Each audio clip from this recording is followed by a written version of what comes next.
आखिर सोनम ने राजा को क्यों मरवाया? क्या ये सिर्फ लव ट्रायंगल है?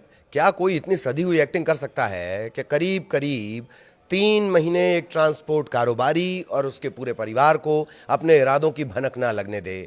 क्या है ये नार्को टेस्ट नाम की बला? क्या होता है, कैसे होता है, क्या इसका कोई कानूनी आधार है और वो कौन से मामले हैं जब इसका इस्तेमाल कोई गुत्थी सुलझाने के लिए किया गया या फिर वो गुत्थी और ज़्यादा उलझ गई? इन सारे सवालों के जवाब सिलसिलेवार आपको मिलने वाले हैं। नमस्कार, मैं ललित प्रजापति। सबसे पहले अपडेट जान लीजिए। राजा हत्याकांड में राजा के वकील, राजा का जो परिवार है, उन्होंने 3 वकीलों को हायर किया है। मांग वही है, नार्को टेस्ट होना चाहिए। इन वकीलों की मदद से शिलांग हाई कोर्ट और उसके बाद सुप्रीम कोर्ट में इनकी मदद ली जाएगी। अगर हाई कोर्ट अपील खारिज कर देता है तो परिवार की तैयारी सुप्रीम कोर्ट जाने की है। इसके लिए भी बाकायदा वकील हायर कर लिए गए हैं। भाई ने वही सवाल उठाया जो कुछ दिन पहले पिता ने उठाया था। राजा के पिता ने कहा था शिलांग जाकर सोनम से पूछना है कि आखिर राजा को क्यों मारा। वैसे इस वक्त ये पूरे देश का सवाल बना हुआ है कि राजा को क्यों मारा गया या मरवाया गया। देखिए, मैंने शुरू से बोलता रहा हूँ, आज करीब हमको 1 महीना हो गया बोलते बोलते। तो नार्कोटिक जांच के लिए हम लोग अपने अप्लाई करेंगे। तो अभी जो है मैंने क्या है अपने शिलोंग में हाई कोर्ट में वकील साहब पे हायर करे मैंने हैं। और वहाँ पे हम लोग जब मैं नार्कोटिक जांच के लिए हम लोग अपील करेंगे सोनम और राज के लिए, क्योंकि अभी तक में जिस प्रकार से वो लोग गुमराह कर रहे हैं, अभी तक कोई मोटिव मालूम नहीं पड़ा है। इसीलिए हम लोग नार्कोटिक जांच के लिए अपील करेंगे वहाँ पे। और अभी मतलब इसी हफ्ते के अंदर जो है हम लोग लगा भी देंगे। और कहीं वहाँ से नागपुर जांच के लिए उनको कभी अपील जो करी हमने है वहाँ से हमारी मांग पूरी नहीं होती कभी है, तो फिर हम लोग सुप्रीम कोर्ट लगाएंगे। और सुप्रीम कोर्ट में भी मेरे साथ में वकील वहाँ के सारे खड़े हुए हैं। और वहाँ पे भी 2 वकील हम लोगों ने हायर करे हुए हैं। इसी सवाल का जवाब जानना है, इसी सवाल के इर्द गिर्द सारी पड़ताल है। परिवार से इतर जो शिलांग पुलिस है उसका कहना है कि नार्को की कहीं कोई ज़रूरत नहीं, क्योंकि उनके पास पूरे सबूत हैं। मर्डर का मोटिव साफ है और उसी के हिसाब से सारे सबूत जुटा लिए गए हैं। पुलिस की पड़ताल में मोटिव यानी मकसद तीसरे नंबर की, मोटा मोटी तीसरे नंबर की स्टेज होती है। इस मर्डर का मकसद पुलिस के हिसाब से लव ट्रायंगल बताया जा रहा है, यानी राज और सोनम का रिश्ता राजा के मर्डर की वजह है। यही वजह यानी मोटिव घर वालों को मंजूर नहीं हो रहा है। और भी बहुत से लोग शिलांग पुलिस की थ्योरी पर सवाल खड़े कर रहे हैं। खैर, उसके लिए चार्जशीट का भी इंतजार करना होगा। अब खबर के अगले पहलू यानी नार्को क्या है ये बला, इसे जरा फटाफट समझ लीजिए। पहले इसका कानूनी एंगल। सुप्रीम कोर्ट ने अमलेश कुमार बनाम बिहार राज्य मामले में निर्णय दिया कि कोई आरोपी व्यक्ति स्वेच्छा से नार्को एनालिसिस टेस्ट करा सकता है, लेकिन यह केवल मुकदमे के दौरान उचित समय में ही संभव है। नार्को एनालिसिस टेस्ट में व्यक्ति की मानसिक झिझक को कम करने के लिए प्रायः सोडियम पेंटोथल या बर्बिट्यूरेट्स या बाकी के जो रसायन होते हैं उनका इस्तेमाल किया जाता है। इससे व्यक्ति अधिक सहज होकर जानकारी और भावनाएं व्यक्त करने लगता है। कुछ जगहों पर इसका नाम आप ट्रुथ सीरम, सच्चाई जानने वाला द्रव्य कह लीजिए, सच्चाई जानने वाली दवाई, इसे इस नाम से भी आप जानेंगे। सुप्रीम कोर्ट ने अपने निर्णय में पटना हाईकोर्ट के उस आदेश को भी निरस्त कर दिया जिसमें पुलिस को एक लापता महिला से जुड़े दहेज उत्पीड़न के मामले में सभी आरोपियों के नार्को एनालिसिस टेस्ट कराने की अनुमति दी गई थी। सुप्रीम कोर्ट के निर्णय के प्रमुख बिंदु क्या थे? सुप्रीम कोर्ट के अनुसार पटना हाईकोर्ट द्वारा सभी आरोपियों का नार्को एनालिसिस टेस्ट कराने का आदेश देना गलत था। गलत था। अदालत, सबसे बड़ी अदालत के अनुसार आरोपियों की सहमति के बिना नार्को एनालिसिस टेस्ट या अनैच्छिक टेस्ट संविधान के प्रावधानों का उल्लंघन है। कौन कौन से संविधान के प्रावधान है जिनका उल्लंघन होता है? अनुच्छेद 20(3), किसी अपराध के लिए अभियुक्त को स्वयं अपने विरुद्ध गवाह होने के लिए बाध्य नहीं किया जा सकता। अनुच्छेद 21, यह अनुच्छेद प्राण और दैहिक स्वतंत्रता के अधिकार की रक्षा करता है। इसके अलावा एक और जो मामला, जब भी आप नार्को के कानूनी पहलुओं को पढ़ेंगे तो वो जरूर आएगा, वो है सुप्रीम कोर्ट ने सेल्वी बनाम कर्नाटक राज्य मामले में अपने पहले के फैसले का हवाला देते हुए कहा कि नार्को टेस्ट जैसे परीक्षण इस अधिकार का हनन करते हैं। किसका हनन करते हैं? जो अभी हमने आपको बताए हैं। इसके अलावा विनोभाई बनाम केरल राज्य, मनोज कुमार सोनी बनाम मध्य प्रदेश राज्य मामले में सुप्रीम कोर्ट ने साफ किया कि सहमति से कराए गए नार्को एनालिसिस टेस्ट की रिपोर्ट को सीधे साक्ष्य के रूप में स्वीकार नहीं किया जाएगा। मतलब ये सबूत के तौर पर नहीं आएंगे, सबूत के तौर पर आप इसको अदालत में नहीं रखोगे। केवल रिपोर्ट के आधार पर आरोपी को दोषी नहीं ठहराया जाएगा जब तक कि अन्य साक्ष्यों द्वारा उस रिपोर्ट की पुष्टि न की जाए। आरोपी अपने पक्ष में साक्ष्य पेश करने के लिए स्वेच्छा से नार्को एनालिसिस टेस्ट करा सकता है। हालांकि इस मामले में उसे निरपेक्ष या अपरिहार्य अधिकार प्राप्त नहीं है। ये तो आपने जान लिया कि इसका दरअसल कानूनी जो पेंच है वो कहाँ पर फंसा हुआ है। हमने 3-4 केसेस आपको बता दिए और राजा के परिवार की डिमांड भी आपको सुना दी। नार्को टेस्ट है क्या, उसे जान लीजिए। ये ग्रीक भाषा का शब्द है नार्को, एनेस्थीसिया या टॉर्पोर। एनेस्थीसिया आप समझते हैं, सर्जरी के पहले आपको दिया जाता है बेहोश करने के लिए, और बड़ा महत्वपूर्ण ये होता है, जो एनेस्थीसिया डिपार्टमेंट है बहुत महत्वपूर्ण होता है। ज़रा सी मात्रा इधर और उधर और जान के लाले पड़ जाते हैं। इसका इस्तेमाल मनोचिकित्सा में भी होता है, दिमाग से जुड़े जो मामले होते हैं उसमें।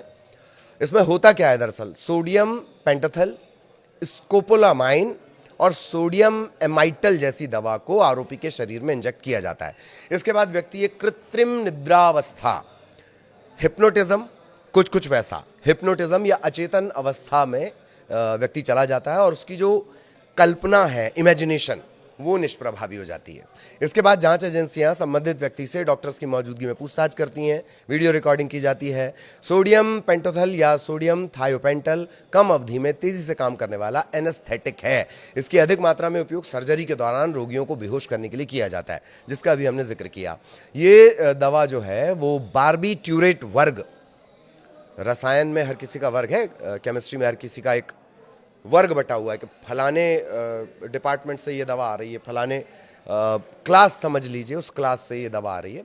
तो ये बार्बिट्यूरेट वर्ग से संबंधित है, जो केंद्रीय तंत्रिका तंत्र पर प्रभाव डालता है। चूंकि ये दवा झूठ बोलने के संकल्प को कमजोर करती है, इसलिए इसे ट्रुथ सीरम भी कहा जाता है। ऐसा माना जाता है कि द्वितीय विश्व युद्ध के दौरान खुफिया अधिकारियों ने इसका इस्तेमाल किया था। इतना समझ ही लिया तो ये भी जान लो कि पॉलीग्राफ से ये अलग है। पॉलीग्राफ परीक्षण की जो धारणा है वो आधारित होता है कि जब कोई व्यक्ति झूठ बोल रहा होता है तो उसके समय में उसकी बॉडी रिएक्ट करती है, शारीरिक प्रतिक्रियाएं सामान्य की तुलना में अलग होती हैं। इस परीक्षण में शरीर में कोई दवा इंजेक्ट नहीं की जाती, बल्कि कार्डियो कफ्स या फिर संवेदनशील इलेक्ट्रोड, ऐसे उपकरण संदिग्ध जो है, जिससे पूछताछ की जानी है, जिससे सवाल जवाब पूछे जाने, उसके शरीर से जोड़ दिए जाएंगे। धड़कन बढ़ जाएगी, बीपी बढ़ने लगेगा, हार्ट बीट्स बढ़ जाएंगी। शरीर रिएक्ट करता है जब आप झूठ बोलते हैं, कुछ देह भाषा, बॉडी लैंग्वेज जैसा, पर बॉडी लैंग्वेज आप सामने से समझ जाते हैं। इसके लिए मशीनें व्यक्ति के शरीर को मशीनों से जोड़ दिया जाता है, तो मशीनें बताती हैं। कई लोग इसको भी गच्चा दे देते हैं, वो ये समझ जाते हैं कि ये झूठ नहीं पकड़ रही है, हम झूठ पकड़वा दे रहे हैं। खैर, वापस आते हैं। तो इसमें प्रश्न पूछे जाने के दौरान विभिन्न शारीरिक गतिविधियां, रक्तचाप, नाड़ी दर, श्वसन दर, पसीने की ग्रंथि, पसीना आने लगता ना घबराहट में, इसमें परिवर्तन, रक्त प्रवाह, जो ब्लड फ्लो है, इसको नापा जाता है। इस प्रक्रिया में व्यक्ति के सत्य, असत्य, धोखे और अनिश्चितता का मूल्यांकन करने के लिए प्रत्येक प्रतिक्रिया को एक संख्यात्मक मान प्रदान किया जाता है। पहली बार 19वीं शताब्दी में इतालवी अपराध विज्ञानी सेसारे लोम्ब्रोसो, इन्होंने इसका इस्तेमाल किया था। पूछताछ के दौरान आपराधिक संदिग्धों के रक्तचाप में परिवर्तन को मापने, ब्लड प्रेशर, उसको मापने के लिए एक मशीन का प्रयोग किया गया था। हाल के दशकों में जांच एजेंसियों ने इन परीक्षणों के इस्तेमाल की मांग की है, जिन्हें कभी कभी यातना, टॉर्चर या थर्ड डिग्री का बेहतर विकल्प माना जाता है। मतलब पुलिस मारे जा रही है, तलवे पे मारे जा रही है, और भी जाने क्या क्या करवा रही है। उससे अच्छा तो यह है कि इस तरह के टेस्ट करवा लिया जाए। हालांकि इनमें से किसी की भी जो सक्सेस रेट है, सफलता की दर है, वो 100% नहीं है। चिकित्सा क्षेत्र में भी ये मसले विवादित बने हुए हैं। जब अन्य साक्ष्य किसी मामले की साफ साफ तस्वीर प्रस्तुत नहीं करते हैं, तो जांच एजेंसियां इन परीक्षण का इस्तेमाल करती हैं। साक्ष्य एकत्र करने की प्रक्रिया में विशेषज्ञ द्वारा तैयार की गई रिपोर्ट का उपयोग किया जाता है। अब ये जान लीजिए किस किस हाई प्रोफाइल केस में नार्को का इस्तेमाल हुआ है, वो भी जान लेते हैं। महाराष्ट्र की राजनीति में भूचाल लाने वाला केस था स्टैंप पेपर घोटाला। मुख्य आरोपी था अब्दुल करीम तेलगी। इसका नार्को टेस्ट हुआ तो इसने तत्कालीन एनसीपी के जो प्रमुख थे शरद पवार और पूर्व उप मुख्यमंत्री छगन भुजबल पर पैसे लेने के आरोप लगा दिए। लेकिन इसका कोई मतलब नहीं हुआ, क्योंकि मजिस्ट्रेट के सामने जो बयान दर्ज हुए उसमें इसने ऐसा कोई जिक्र नहीं किया। और हमने पहले ही आपको बता दिया है कि नार्को एनालिसिस भौतिक साक्ष्य के तौर पर अदालत के सामने नहीं रखा जा सकता। मुंबई आतंकी हमले का जो आरोपी था अजमल कसाब, उसका नार्को हुआ था। इसमें कई जानकारियां मिली, उन्हें भी सबूत के तौर पर नहीं रखा गया, लेकिन जानकारियां बड़ी महत्वपूर्ण थी। पारिवारिक जानकारियां, आतंकियों के जो ब्रेन वॉश का तरीका होता है वो क्या है, मुंबई हमले की योजना के बारे में जानकारी मिली, हाफिज सईद के बारे में बड़ी महत्वपूर्ण जानकारी मिली। लेकिन पेंच और है। साल 2010 में आरुषि तलवार हत्याकांड, इसमें उसके माता पिता नुपुर और राजेश तलवार का नार्को हुआ था ताकि हत्या का मामला सुलझाया जा सके, लेकिन नार्को से कुछ भी हासिल नहीं हुआ। इसी दंपत्ति का 2009 में, डेंटिस्ट दंपत्ति थे ये, है मतलब, इनका लाई डिटेक्टर और ब्रेन मैपिंग भी हुई थी, लेकिन तब भी कोई सुराग हाथ नहीं लगा। तो कोई गुत्थी इससे सुलझ नहीं पाई। आखिरकार ये हुआ कि उस केस में क्लोजर रिपोर्ट, खात्मा रिपोर्ट जिसको आप बोलते हैं ना, वो लगानी पड़ी। अब वापस राजा रघुवंशी कांड पर आते हैं, हत्याकांड पर आते हैं। राजा का परिवार नार्को टेस्ट की मांग कर रहा है। अदालतों में कानूनी लड़ाई की तैयारी भी है, लेकिन सवाल यही कि आखिर नार्को से क्या उस सवाल का जवाब मिल जाएगा जो पूरा देश मांग रहा है कि आखिर सोनम ने राजा को क्यों मरवाया। और थ्योरी, शिलोंग पुलिस की जो थ्योरी है या शिलोंग पुलिस के जो सबूत है, आखिर उस पर भरोसा क्यों नहीं है और क्यों ये सवाल उठ रहे हैं, इससे हमने अलग अलग वीडियो में बार बार आपको बताया है कि सोनम का व्यवहार बहुत पेचीदा है, उसे समझना बहुत पेचीदा है। इसलिए परिवार कह रहा है कि हम तो बस ये जानना चाह रहे हैं कि आखिर ऐसी क्या वजह रही कि शादी ना करने का विकल्प था, प्रेमी के साथ शादी करने का विकल्प था, भाग जाने का विकल्प था, ऐसे तमाम विकल्प थे, लेकिन शादी करके अपने पति को मरवा देना, वो क्यों? आखिर सोनम ने राजा को क्यों मरवाया? आगे भी इसी तरीके से अपडेट आप तक पहुंचाते रहेंगे।